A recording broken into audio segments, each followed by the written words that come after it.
Consistent self-improvement, everybody. You are now listening to American gypC Podcast. I am your host, Classic, and I'm here with my co-host, gypC, and today we have Chris Seferyn, and he is a lifelong entrepreneur, a world traveler who is currently coming to us from Mexico. Welcome to the show, Chris. Welcome. How you doing, guys? Good to see you. It's a pleasure having you. So you're in Mexico City, lifelong entrepreneur. Where are you from originally, and how did you end up in Mexico City?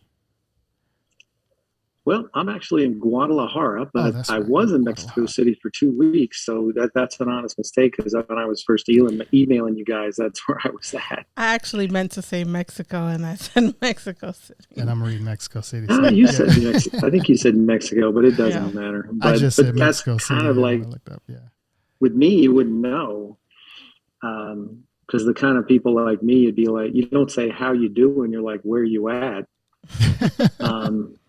You know what I mean? And that's when I text people on WhatsApp, I'll be like, where are you? Like, because you never know. Yeah. A lot of times where people are. But I grew up in Philadelphia, and I was there till I was 17. And then I moved to Kansas City, Missouri, and I spent a good 20 years there. And then I did my first life. I was a hospitality guy. I had a bunch of bars, restaurants, and nightclubs. And me and a couple partners, we built that stuff and ran it. And then I had like a construction company for 15 years, and we were building bars and stuff for other people. So I did all that for like 20 years. And then I started traveling because I always was interested in traveling. And then by the time I got through 20 years or something, I'd been to, I don't know, like 25 countries. Wow. And, there's like a moment in time, because there's people that are travelers, and then there's people that like go on a vacation or something, like, hey, let's go to Fiji, or let's go to the Bahamas or something, or let's go to Cancun. Like, you go there for a week and you run so hard that by the time you get back, you need a vacation from your vacation. And you're like, man, I don't even know why do we even go? It's like, you're dead. You spent all your money, you're sunburned, whatever, that's one level of traveling. But there's this other level that once you go, like, I think it's like somewhere around 2 to 4 weeks, maybe 30 days outside of your home country. If you just do that and you're a certain kind of person, you just wake up one day going, man, I don't really need to go home. I don't know, should I? Because you start realizing that, because America's very like America-centric. We're all, as Americans, we're like, we're number one, USA. Our chant is basically, we're number one, right? Yeah. Like, who else has a chant like that? You know what I mean? Because our whole lives, we've been told how special we are. And I don't even mean like the kids now. I'm talking about like, you're an American. This is the greatest country that's ever been, right? Yeah. I've actually, no matter. Land of the free. No, I was going to say, I've had somebody tell me, like, why would I travel? Like, what's the point? This is a great country. I love living here. Like, that's not an excuse to not travel. Yeah, the world is beautiful. Yeah. So, I understand this is America, but you still need perspective. People say that. Yeah. Well, but people say, like, I've heard lots of people go, dude, why are you going to Mexico? You already live in the best country, or like, everything's awesome here. What do you need to go there for? I'm like, listen, dude, there's 7 billion people on the earth, and there's 350 million of them here. Somehow all these other people are living their lives without killing themselves somehow. So there must be something we might learn out there. It's a big world, dude. Yes. And so you go and you travel and you spend a whole month in somebody else's culture. As long as you're not one of those people that's like ignores the culture and just does your own thing there. But if you try to like learn anything about it, which I like to read a book. Like, if I'm going to go someplace for a month or 2 weeks or something, I'll read a book about it. And it doesn't have to be like a guidebook. It'll be like a historical book too is Mm. cool, like a fiction book. Yeah. Like I spent some time in Colombia, and I read a book by this famous Colombian author, and it was just a book about 100 years ago about life in Colombia. It was a fictional story, but they always weave all this stuff that is in there, the culture, how people do things, the history of why stuff is the way it is. And so to me, you start doing that, and then you realize, hey, like, hey, there's all these other human beings that are just living. And, sometimes they got some really bad ideas, and sometimes they got some really good ideas because, we haven't got it figured out in everything. I mean, if you need something shipped to your house, buddy, America's got you covered. Okay. Yeah.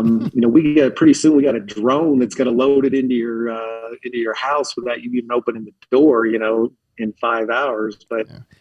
And I can say some of that is still rather new. I could still say some of it is rather new for at least this past 20 years, because I still remember cell phones, even just coming from, having a certain kind of cell phone, and even getting to this point, even leaving, or when I left Mississippi, I came to California for about a year and a half in Long Beach, and I remember having to use the map or printing out with MapQuest. Did you have the one with the book where you're like, oh wait, look at this here, Rancho Cucamonga. That's page 17 and 18. It's on 2 pages. Right. So, or when you go into Utah, you got to like flip over the pages here and keep looking to see if number 65 keeps going. Right. So, I could see it hasn't been that long that we've had, that quite delivery luxury versus other places. And I had to, like you said, you mentioned a month to stay somewhere. We had an exchange student, which is very different from the average family in Jackson, Mississippi around that time. We had an exchange student from Brazil that came and lived with us for a long time. And I had the chance to go to Brazil when I was 15 and stay for about a month. So that's cool. it was very eye-opening to me at that time about traveling.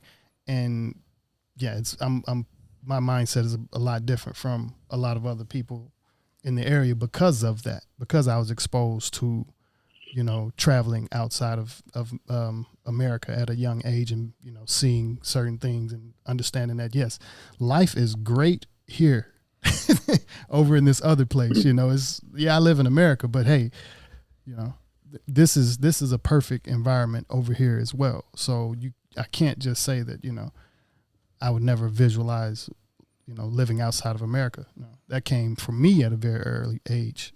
I've had college friends that the same thing she said. Hey man, how you feel about traveling? If you had, this amount of dream money, what would you do? And traveling is not on there. So it's definitely not the picture for everybody, whether it's with money or without money.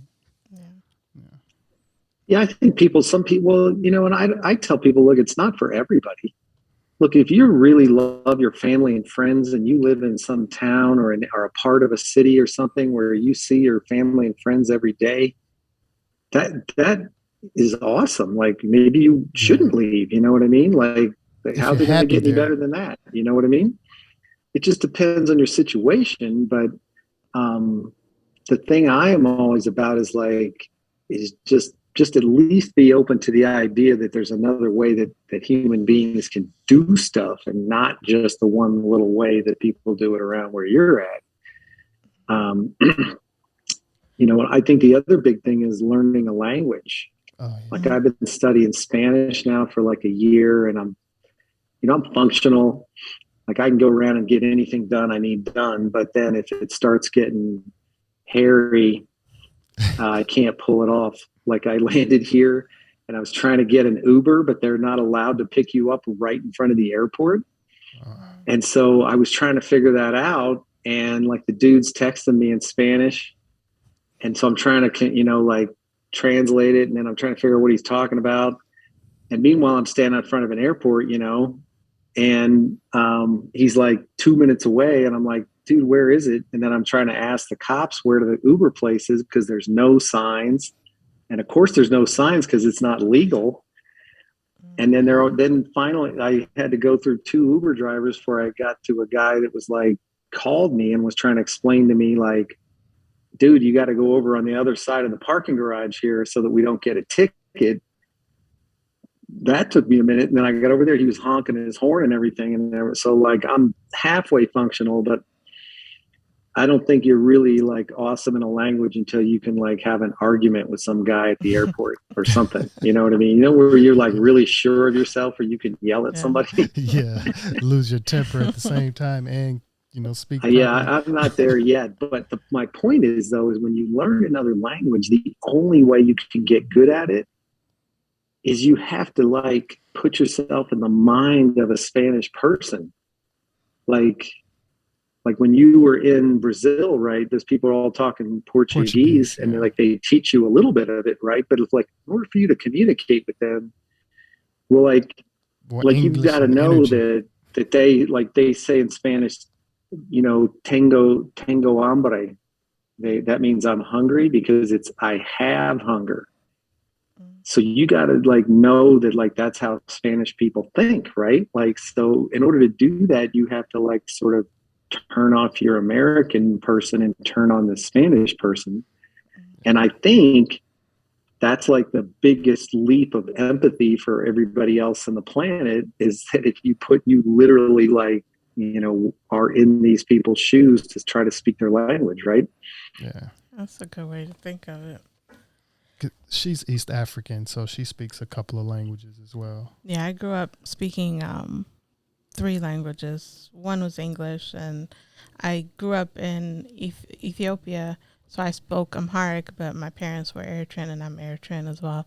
So I spoke Tigrinya as well. So I kind of grew up kind of speaking 3 languages at the same time. But I've tried to learn other languages a little bit harder when you're older, but yeah. I'm still trying to gather my learning Amharic, and it's tough not being just, you know, engulfed in the whole environment of it. And my Spanish should be better, but you know, learning in a language. When you're in LA, dude. Geez, yeah. That's what started pissing me off a couple of years ago. I go in Home Depot, and all these Mexican guys are sitting there talking Spanish, man, and I'm like, this is stupid. I'm in America. I should be able to talk to these guys. Yeah, and people out here come to you expecting you to know Spanish. Like, you know, they might be lost, they might need direction, or they need to ask you a question. They'll just come out and speak to you in Spanish and then look at you crazy if you don't understand them, because they're like, we're in America, why don't you know Spanish? So but isn't that funny? That's a new thing about America, though, is that we have enough Latin people, mostly Mexicans, though, right? Mostly, because of the proximity of Mexico. And I'll tell you, after spending a lot of time in Mexico, like, we are basically like attached at the hip to this country. Yeah. You know, maybe a lot of Americans don't think like that, but in Mexico, America, we're kind of that dickish older brother to Mexico. You know what I mean? But we're definitely in the same family. You know what I mean? Yeah. You start going to Panama or Ecuador or something, those are like distant cousins, you know. Because I learned, based, by the way, on my flight here, I was trying to talk to the flight attendant lady in Spanish, because this is what I've been trying to do, right? Is like, you know, the airline people are all bilingual, and then when you're flying somewhere, they're always like, they're from Mexico. So I started talking to this lady, and I said, she's like, where are you from? You know, and I said, Estados Unidos, and she's like, which one? Because Estados Unidos means United States, right? Which is like we call America, but it's the United States of America, but it's really the United States of North America in this one spot. But she's like, which one? And then she showed me her passport. It's Mexico is the United States of Mexico. Did you know that? I think when I didn't know that. Recently we went to Cancun, and we did the Chichen Itza tour, and the guy was explaining that on the bus. I didn't really think about it until then, though. Yeah, because I know he mentioned that it's both Americas. You know, so he's explaining a lot of history. So I was like, okay, I was like today years old when I realized that, because then she's like, look at your departure card. It says Estados Unidos, Mexico. And I was like, dude, I never saw that ever. United States. So, you know, anyway, I was in Philly, then I was in Kansas City for 20 years and stuff. And I loved hospitality and stuff. And I loved traveling, but I didn't want to be in one place. What So I inspired went you? and actually I lived. Oh, I'm sorry. What inspired you to get into the lifestyle as far as business? Oh, as far as the hospitality business, Yes. well, I don't know. I was always in entertainment. I played drums in a band. Okay. And then, I wanted to be a rock star. My first goal in life is I wanted to be David Lee Roth. Um, but I couldn't sing. And then, so I had to play drums. I played bass and drums. And then I was like, well, this is a really hard business to make it in. I said, I know I'm decent, but you got to either be with somebody who's awesome or you're going to have a hard life. So then I was like, man, maybe I should be booking bands or something like that. But what I started doing in college was I was the organizer guy. I organized spring break trips and stuff like that. And I became the party guy. Like I was working for this dude. He was a DJ. I just seemed like I was just the kind of guy that knew how to throw a party and have people have a good time. Like I just knew what people wanted, and I knew music and art and stuff like that. And then, when you're young and you develop good taste, then you can lead people and do stuff. And so then I ended up getting out of college and I thought, well, I should get a job, but then I couldn't find one that was even remotely interesting.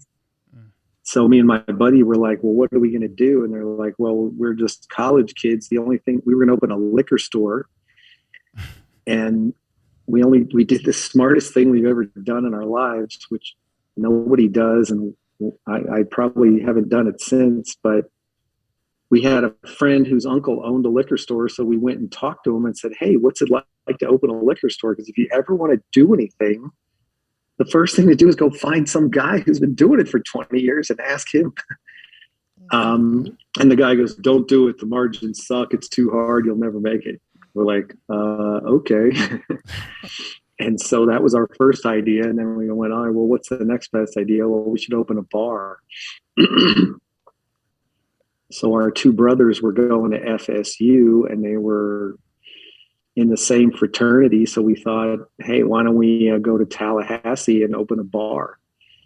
And so we went there to visit our brothers. And this was back in the 90s when FSU was number one, like every year with Bobby Bowden and all that stuff, And we found a space a block from Doak Campbell Stadium. We're like, dude, we'll just open a bar right here and we'll run it. So this is how it kind of got started, but we didn't have enough money. We only had like 10 grand and nobody would give us any money because we were young kids. And so that kind of fizzled. And then I did a few other, entrepreneurial type of things until I lived in Chicago for a couple of years and we started managing a band and we had a music publishing company. Okay. And my college roommate he worked for Jam Productions, which is a big, it's like the second biggest concert promoter in America. And so I was just working, basically doing entertainment stuff. And then we met this other guy who owned the two hipster clubs in Chicago. And we said we all were in Chicago and we went to the Notre Dame Florida State game, the Catholics versus convicts game back in the 90s. So Catholics versus convicts? You guys may be too young to know this, but back in the 90s, Notre Dame was really good. And Miami, this is when Jimmy Johnson was the coach of Miami. But Miami used to get in trouble because they always had these players that were had kind of some shady backgrounds.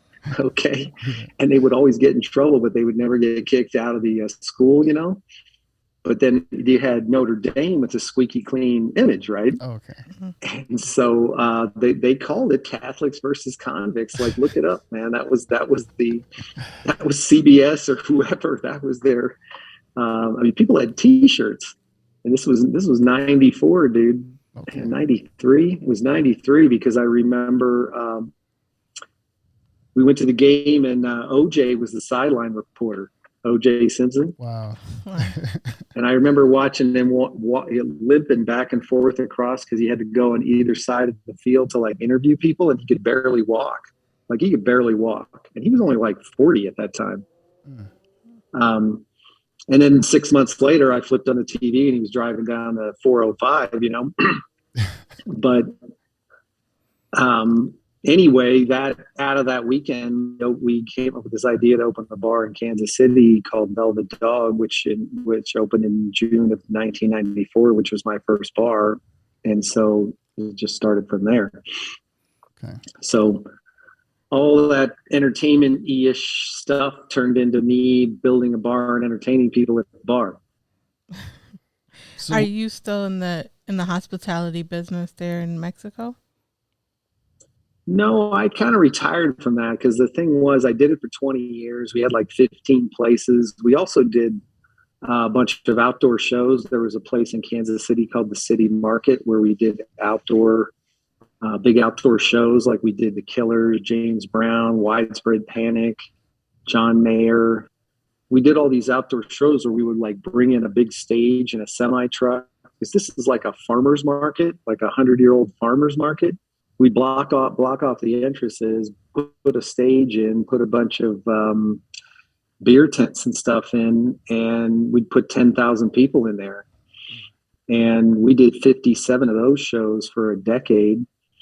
I guess the thing back then, what was the promotion like? Was it all radio back then? Well, yeah, back then what we would do is, back in the 90s, what you do is you would get with these radio stations and put together a package where you go, hey, look, we're gonna do 6 shows. We put the summer concert series, and we take the indie station or the rock station or whoever.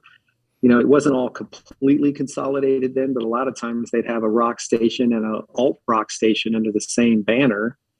So we do like 4 shows with the alt rock people, 2 shows with the rock thing, whatever, BS we could throw together to give it a little sizzle.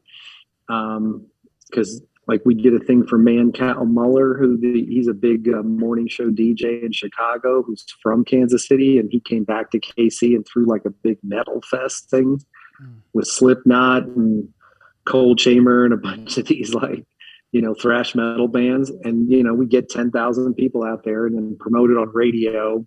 But then actually back then you could put stuff in like the weekly, entertainment paper, like people would read the paper. Yeah. And you can put an ad in there, and kids would line up to buy their tickets at 9 a.m. on Saturday morning. Yeah.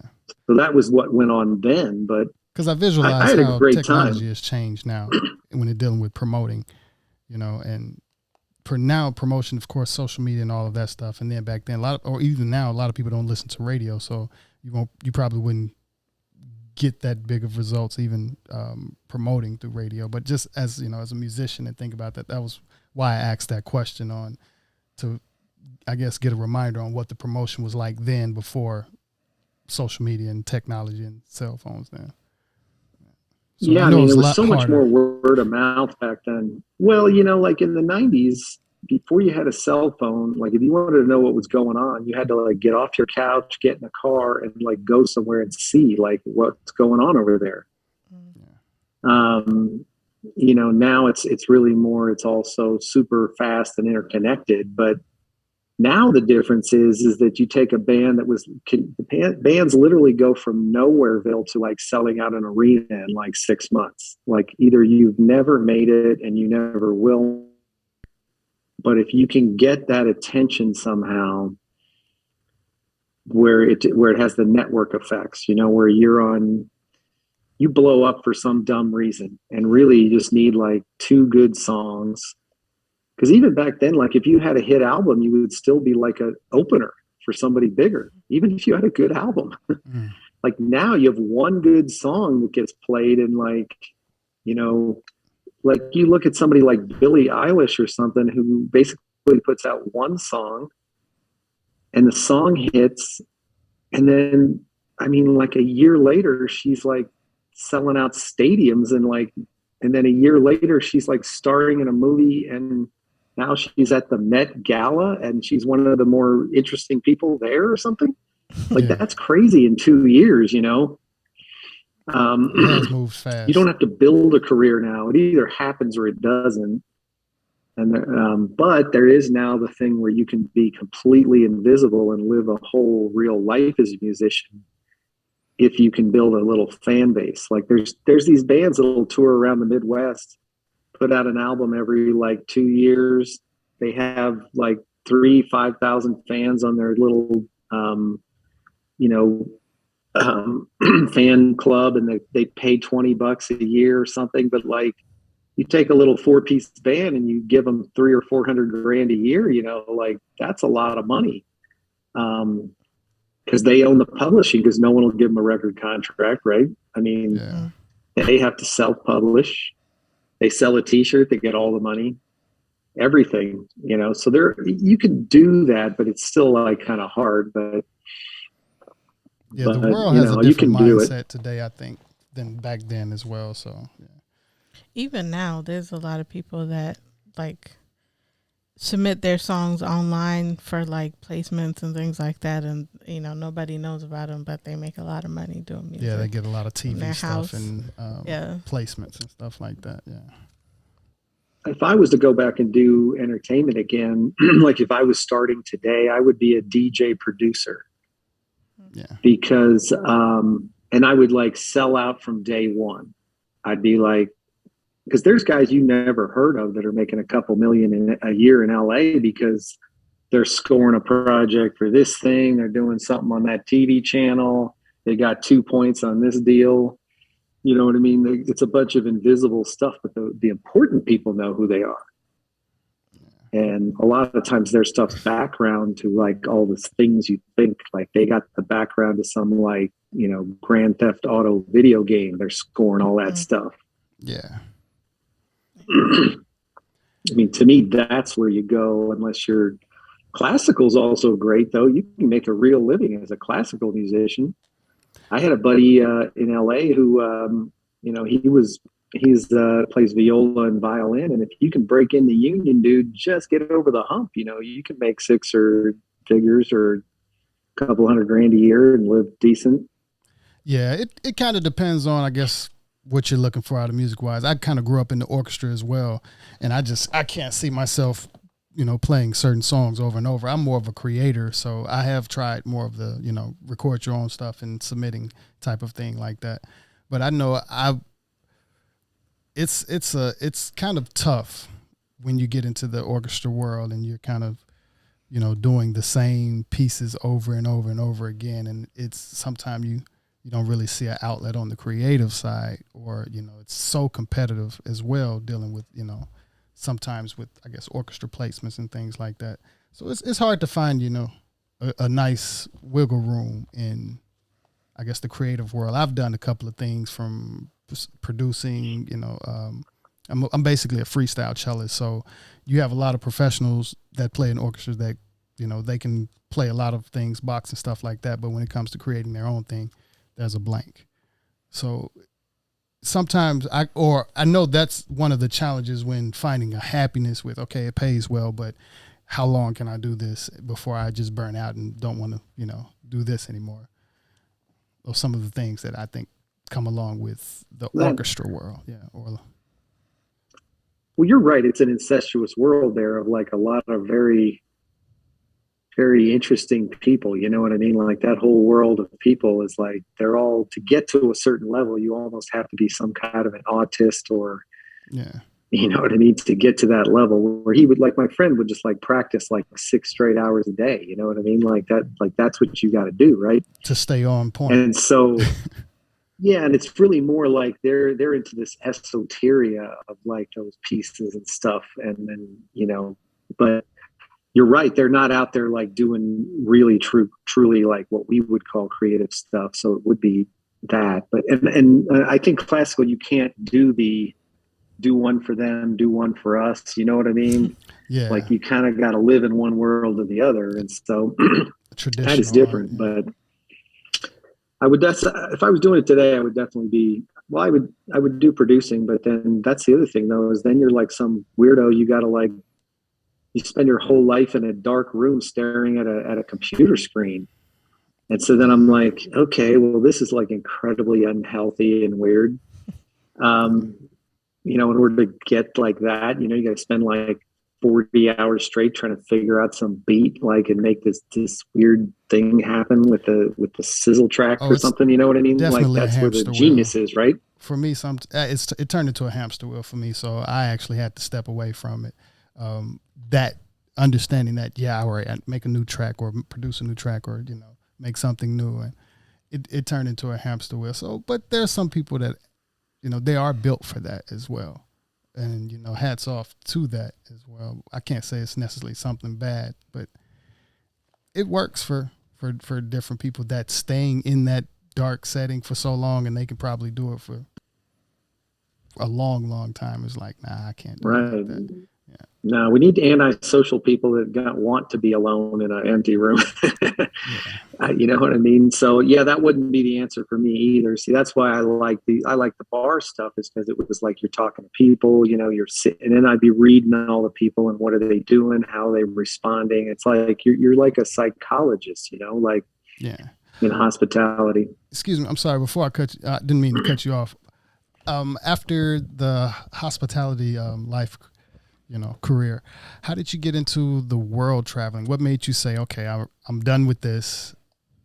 I'm gonna have my break, my mental time, and then I'm going to start world traveling. What sparked that?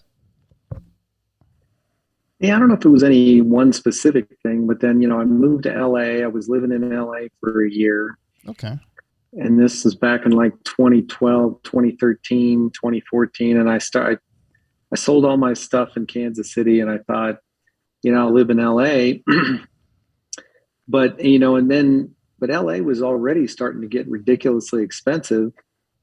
And I was sitting there thinking, wow, man, like, you know, if you want to live nice, because I've been coming to LA for 30 years and it wasn't always like that. You know, like you can get a place in Malibu for like $1,000, you know, like 20 years ago.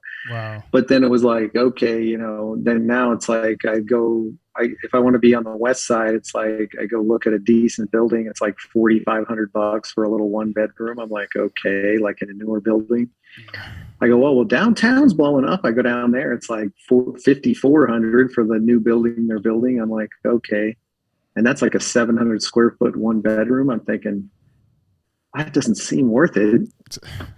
So, I have been a Nevada resident. And so me and the girlfriend at the time, we just decided, hey, why don't we just live in Vegas? Because if we're going to spend that kind of money, we can have a penthouse suite. So we did. And so then we had a couple of online businesses, and I'd been doing some stuff online since 2009. 2010, I've been helping some friends do some businesses. We had a personal training. Me and a guy did a personal training website. This guy that used to work for me, who was a male model and a personal trainer. And he was huge on MySpace. He was like the #1 guy in Kansas City on MySpace. So we flipped that over to an email list and started doing online personal training. That worked. So I've been doing a bunch of different digital stuff, trying to become more location independent. That's what I've been doing. Then I was in LA because I had a couple of different supplement companies I was managing. And then I started working with these guys that were YouTube dudes that had like 4 million on YouTube. And I was laughing because I saw that your guys' thing with the kid that was working with CT Fletcher. Yeah. Because I'd never met him, but when I started working with these supplement companies, I got in. I started going to all these bodybuilding deals, and I'd go to the Arnold every year, and I went to the Mr. Olympia every year, and then we started going to the Gold's Gym once a week in Venice. And I was actually working out at the Gold's Gym in North Hollywood, was my gym. And Rich Piano worked out there 7 days a week. I saw that guy like 3-4 times a week.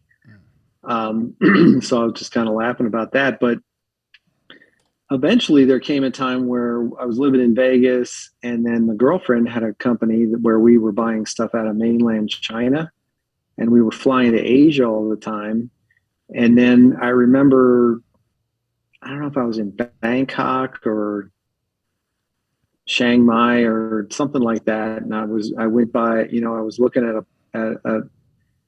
we were walking around the streets, and I saw this little real estate office, and they had all these photos of places that were for sale and places for rent.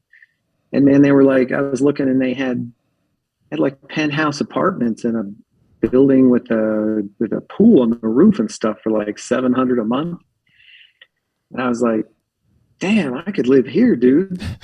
So we got an Airbnb at one of these places, and we were getting like just unbelievably ripped off, and it was like a 2-bedroom place for like 1,500 a month. And we stayed there for a while.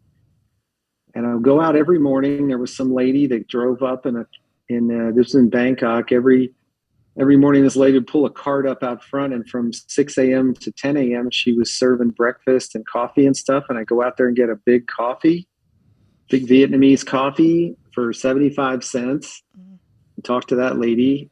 Then for lunch, we go down the street, and there were street vendors and these little like restaurant places. You get a bowl of soup for $1. And I mean, it's really delicious food too. Like, it was like, this is great.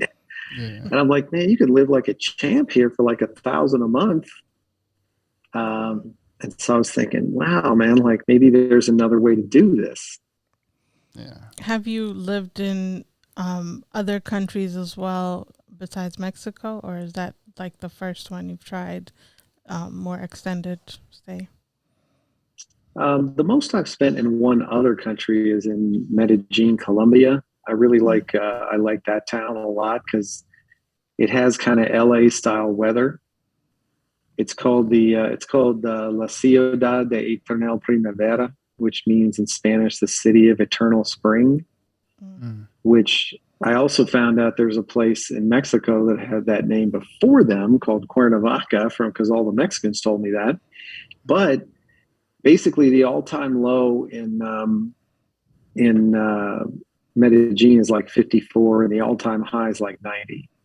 And like it never gets like that. It's like 78 to 80 every day, and then during the night it's like 58 or 60, and it rains a lot, but never like too much. You're in the jungle, you're at the equator, but it's at 7,000 feet elevation, so then it becomes like more temperate weather. And it's really beautiful, and I like the vibe, and I like the people, and so I really like hanging out there. But there's like a bunch of other places to check out. There's basically 3 parts of the world that people post up in. It's either Southeast Asia, Latin America, or Eastern Europe. Money-wise, I feel like Mexico gets a bad rep. How has your experience been living in Mexico? Well, the first thing every American asks you is it safe there, man? What about the cartels? Yeah. Aren't you like, everybody's watching like Narcos Mexico, and it's like, now I was in Tijuana. Well, I'm like, yeah, dude. I mean, first of all, like a guy was asking me that a couple of weeks ago, and you remember the weekend where we had 11 mass shootings in America, like in the same weekend? Wow. Remember there was a sniper going around DC shooting, I remember that, people, and he was live streaming it. Okay. Then South Carolina had like 2 different mass shootings going on in the same time. And if you live in LA, you've been driving on the 101, and then boom, they shut it down. You're sitting there in your car, nobody's moving, and the cops are flying choppers around, and they're chasing people around. Like, that happens all the time in LA. Yeah. You know what I mean? So it's like, okay, well, when I was in Tijuana, I saw they had some checkpoints because we were driving up and down the highway going, I actually went, did you know that an hour south of Tijuana, there's 200 wineries? So wineries? Did you know that? No, yeah, it's like a Napa Valley of Mexico. Yeah, I didn't know that. I did not know that until my friend in Tijuana was like, hey, you want to go to some wineries? I'm like, sure. Like, where? He's like, oh, there's a whole bunch of them, like just south here, like 40 minutes. So we drove out there and had a really nice day one day, but up and down that highway, there was a couple of checkpoints where the military was out. And I'm like, what are they doing? He goes, nothing. They just do that sometimes. I go, what, just to let the cartel know that they're there? He goes, yeah, kind of.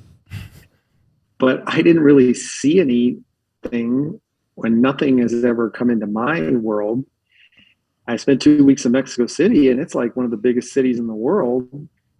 I lived I was staying in a nicer neighborhood, but it was like totally normal. Yeah. And then I went to Puebla, Mexico, which is a town of about 3 million. It's 2 hours from Mexico City, totally normal, kind of a touristy place. And then, Guadalajara.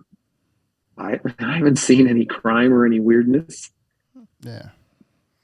So I don't know. I mean, like same thing about Colombia, because of it. Obviously, there's a pretty good history there of cocaine trafficking, which I read up on that, and they're shipping just as much, if not more, cocaine out of that joint like this week than they ever have. Yeah. But that's out in the jungle, man. And so, like, yes, bad things happen, and like if you're out in the middle of nowhere, like things can happen. But I mean, the world's like that everywhere you go.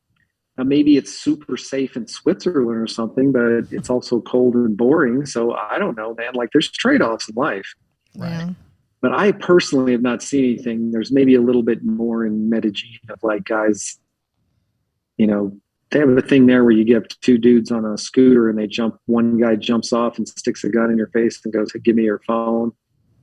And like they just take cell phones. Yeah. But, as crime goes, out of the top 50 cities in the world of crime, there's 5 American cities in the top 50, like Memphis, St. Louis, New Orleans, Chicago. But I lived in Chicago for 2 years, and it was like, yeah, there was all kind of crime, but like not in my neighborhood. Right.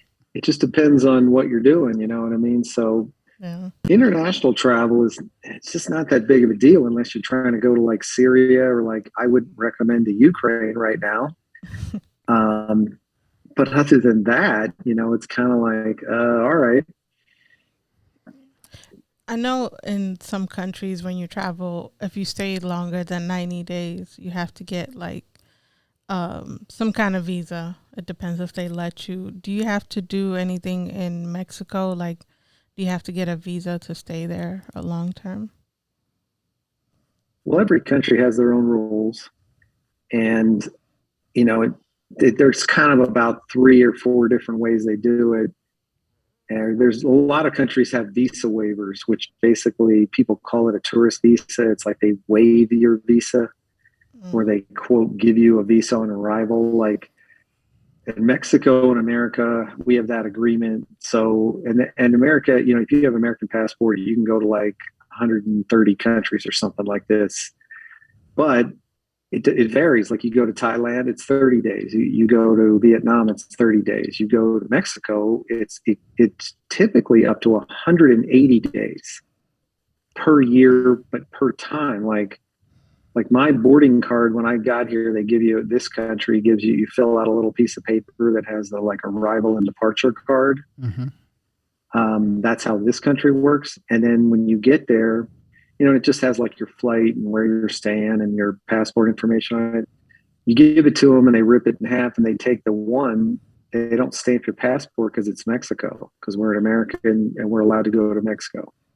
So they don't stamp your passport here. They just, you give them that departure card, but on that they write how many days you have, and mine says 180. So I could literally stay here for 6 months straight. But another country, like you go to Colombia, it's 90 days. So there, you have to leave after 90 days, or you can get an extension in that particular country for another 90 days in a row. You pay like $20 or something, you get another 90 days. You have to go over to the immigration office and do that. But what a lot of expats do is they do what's called kind of visa hopping. Is you just kind of plan your travels around that. And Mexico is a popular destination because you get 180 days. So if you put 6 months there, 6 months in Panama or Ecuador or something like that, or Colombia, like you can just go back and forth.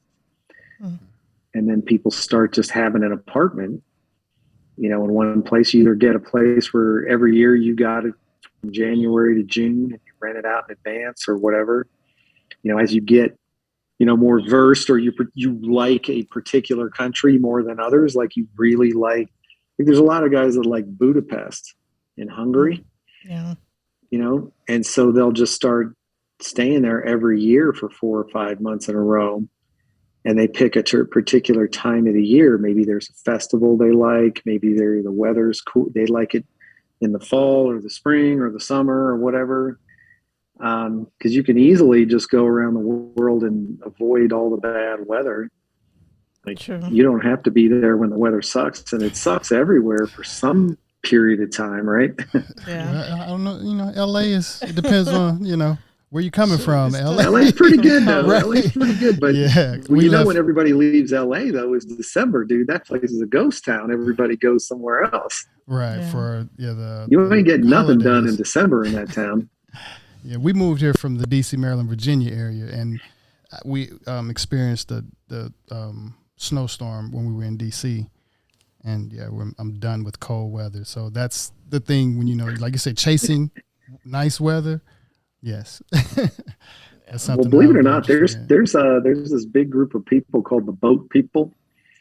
And usually boat people is like kind of a negative thing of a bunch of guys jumping on like a piece of crap trying to get out of Cuba over to like the Keys or something. But there are upscale boat people. I don't know how many of them are. I'm just guessing. There might be 30,000 of them, but it's not like 10. But these people all like mostly retirees, but they're old. Most of them are older, but they all buy a boat. Like you sell your house, buy a boat, and then you just ride the boat around. Then they call it the lap or the loop or something like that. And you can go basically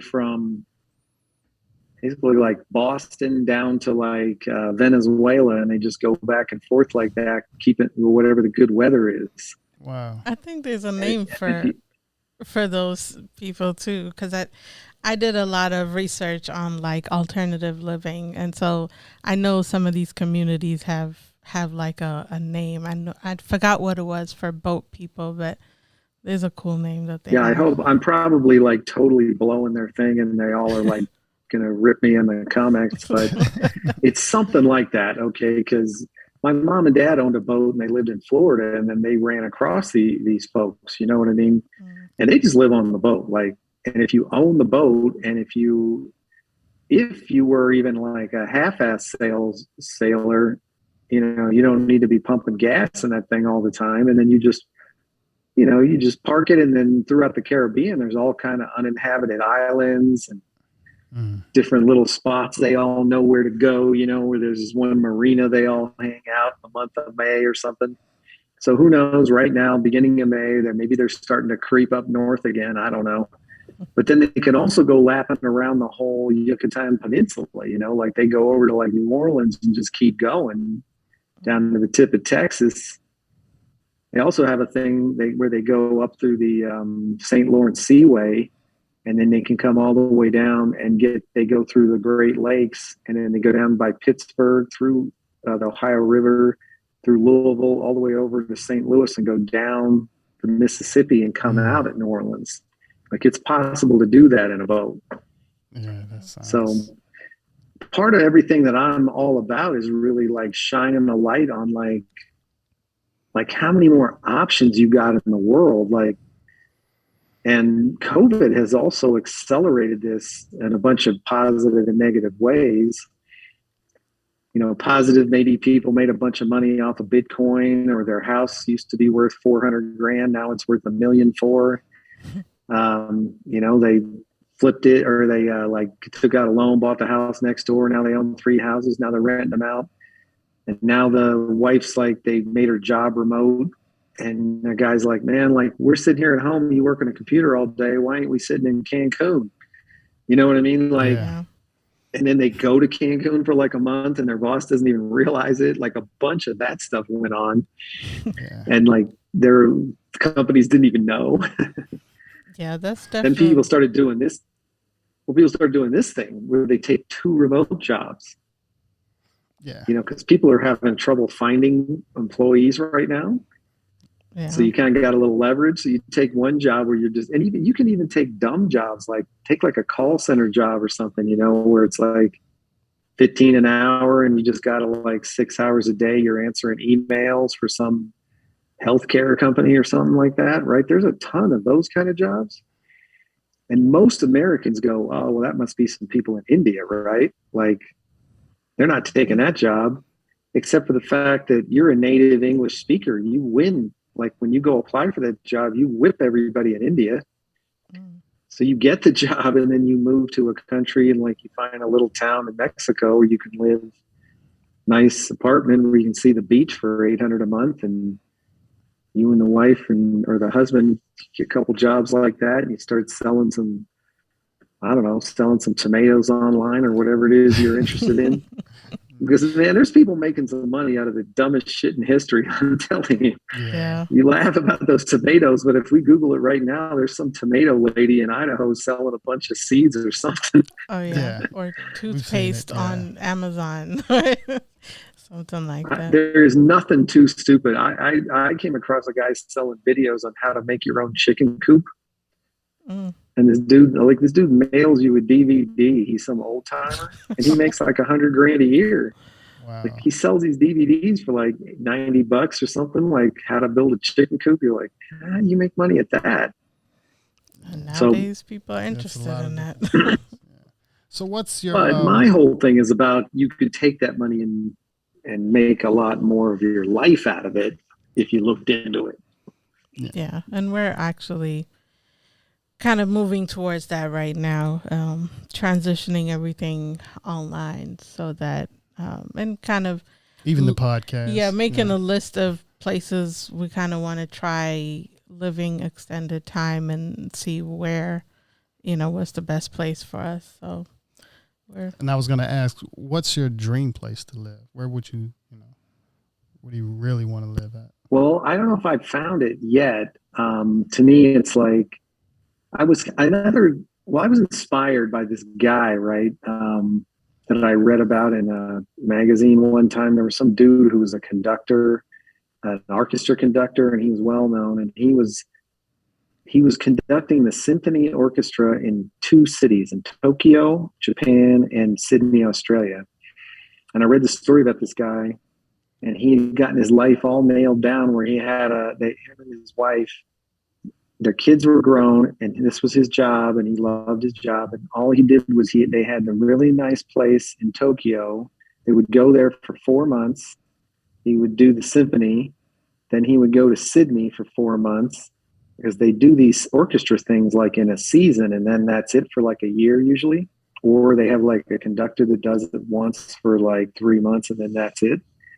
He would go do that in these 2 cities, and then the other 4 or 5 months they built a house in Fiji, and so then they would just go from one house to the other, and they had a complete set of everything in each place.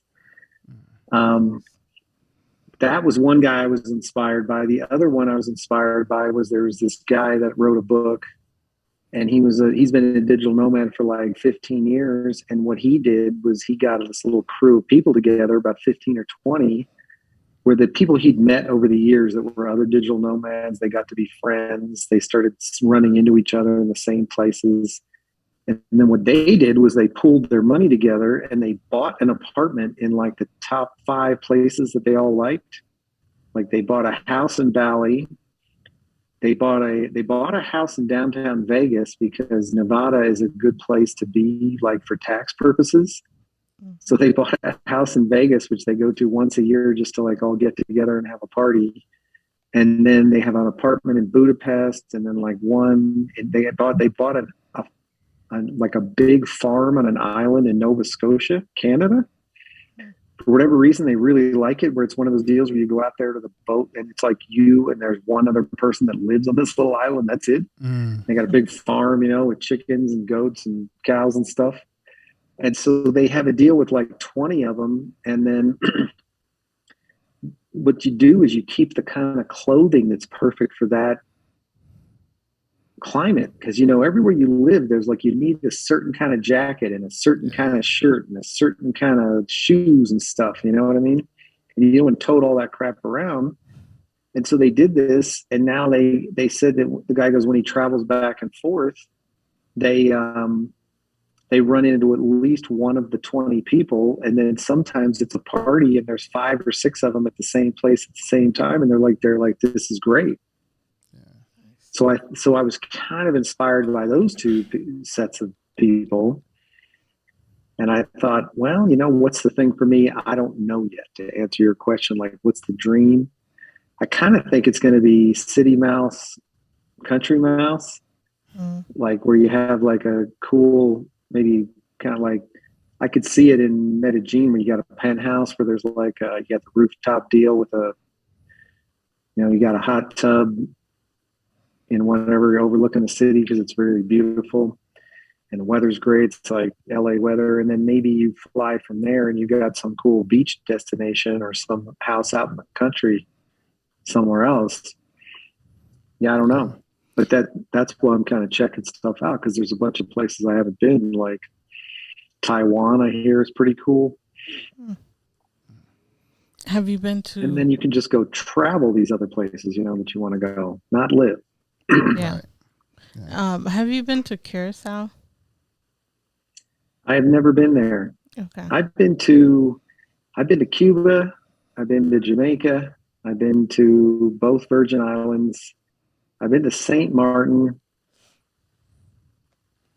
And I think that's it in the Caribbean. So I haven't been to Curacao. Okay. Some of those countries too, man, you move there, boy, you can get a citizenship pretty quick if you actually live there. Some of them you got to give them like $100,000 and they'll give you a passport like 2 months later.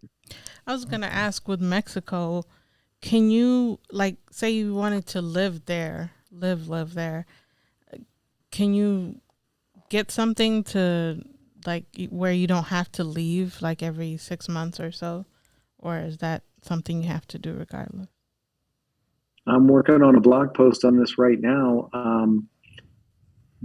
You can get a temporary residency card in Mexico. You go to the Mexican consulate downtown in LA and you make an appointment. You go in there and show them that there's like 16 different versions of them, but the easy ones, if you wanted to retire there, you could just show them that you make more than like $1,500 a month and they'll give you a permanent resident card, like a permanent green card, basically. Or you could go in there. What a lot of people do is they go in and you show them that you have like over, I think it's 42,000 in the bank, or you're making a certain amount of money. You can show them, you have to prove that kind of stuff. And they'll just issue you a special visa. It's good. It's good for 30 days. You got to use it within 6 months, and you go and you enter Mexico as a resident instead of a tourist. And then you make an appointment and you go to the immigration office in Mexico, which you do it in Mexico City most likely. And then you show them your paperwork, and then they issue you your little card, and it's good for 1 year. You renew it every year for 4 years. And at the end of 5 years, you take a little test to show Spanish proficiency or Spanish proficiency and a little bit of Spanish history, and then you get a permanent resident card. So that's one path. It's pretty easy. And or you could there's a bunch of other ways. You could buy a piece of property over like 140,000 or something, and then they give you that same temporary card for 4 years. There's a bunch of different ways to do it, and then there's even people that just go, you know what, like say you live in like Minnesota or something. There's people that'll go, well, we just leave every year on October 1st and we come back in March, and they just take the 180 days, and they buy a house. There's also people that buy a house, they rent it out when they're not in it. I know people that have houses in like Playa del Carmen, and they'll just fly down there because it's real easy from the States. There's a lot of direct flights to different places. Like from the Midwest, you can fly to Cancun. There, every city has a direct flight. That are like $250. So you could instead of having a lake house, you could have a Mexican house. Yeah. And so then you just choose how much time you want to spend there. So, there's a bunch of ways. So Mexico's an easy country. Mexico's easy because it's right next door to us. And, there's lots of different ways to do it. So you guys could easily post up in some kind of Mexican town because, you're looking at right now with this podcast, I can't tell where you guys are. Yeah. You could be in Beverly Hills, or you could be in like, who knows? Right. Yeah. I don't know, right? Like, yeah, and that's one. And so that's one of the goals with the podcast is because we're basically mobile. We're even able. Our setup is kind of mobile. We had it more for us as content creators, and also kind of as a side business, as if somebody needed us to come and set up at their place. So that's actually we're basically mobile. That's the long term with it. We like water as well, so we snorkel often. So the beach is one of the things that's what I'm attracted to. So I know that's what we have, kind of looking around places that have some warm water and, yeah, well, I would nice go, culture. what's the top 10 diving or snorkeling places? Like I went to Belize, and they have some pretty good diving there, but there's a whole bunch of other places. There's islands off the coast of Nicaragua. You just have to figure it out, because the good thing about Latin America is you're in the same time zones as the US. So like whatever work you're doing, it's not some kind of weird thing where you got to get up and interview some guy at 3 a.m, because you live in Timbuktu on the other side of the earth. And what I recommend is you go get an Airbnb there for like a month, just go there at least 2 weeks. Yeah. And the Airbnbs are cool because you get a deal at a month, and then you got like a real place with a kitchen and a living room and everything, you know what I mean? And I always got to have a patio and some sunshine, about the way I like it, but I cook all the time.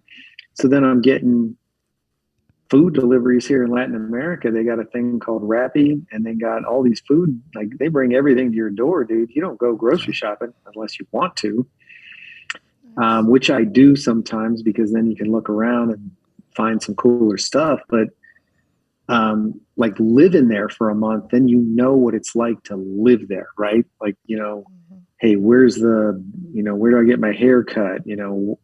What are the restaurants like? All the little stuff that in your own hood, like you find that stuff there, and then you know what your life's going to be like. And then that removes all that unknown of like, oh man, what if it doesn't go right, or what if I got this one guy that's a good barber or something, you know what I mean? Like you got to get over those humps. And by the way, my thing here is saying time left 8:13. Yeah. It's going to push us so out. I think we're going to hit that deal we're again.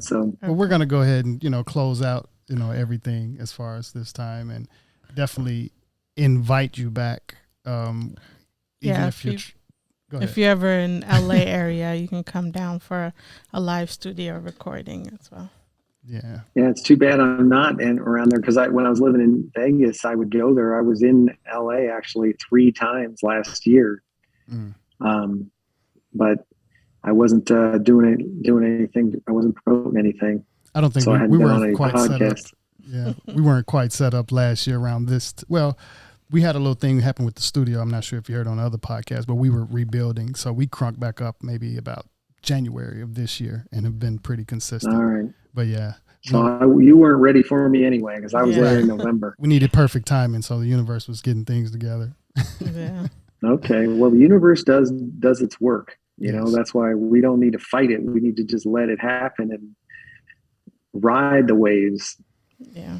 Yeah. There's a lot of people standing out there. There's a lot of people out there yelling at the waves, trying to get the water to go the other way.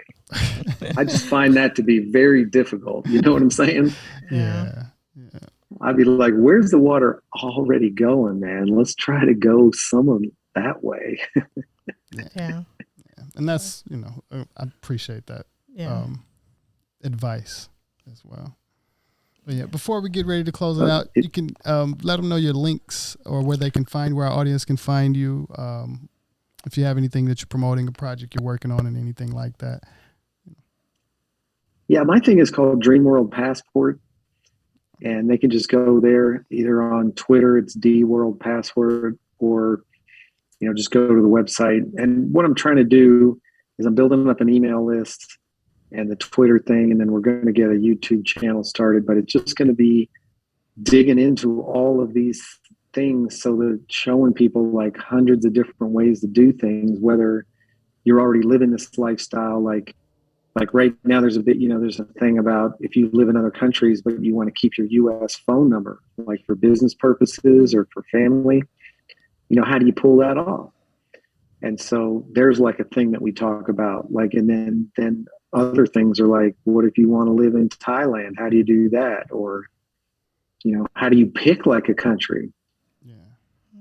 And so and we're interested. We're just going to keep things. going down all these rabbit holes until there's just so much stuff there that, people can, because people are going to always just pick, make their own decisions. But I want to provide enough information so everybody can design their own dream life their own way. And I'll just be out there doing my version of it and reporting back from the front. Yeah. So that's what's going on.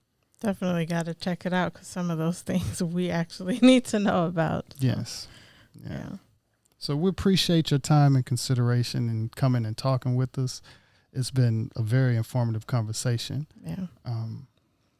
Thank you to our listeners and our viewers as well for supporting. And for the podcast, you can find us at AmericanGypC.com. And we have links to all the episode audios, videos, guest information, links to our online store, luamlee.com, where we have consistent self-improvement merch.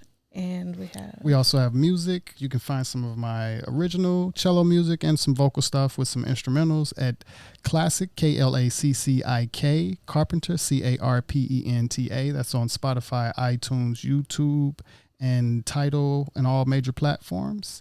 Thank you again to our supporters, our fans, everybody, friends and family. Thank you again. Consistent self-improvement. Thank you again, Chris. And all right. It's been great, guys. I really enjoyed it. Yes. Consistent self-improvement to everyone, and peace.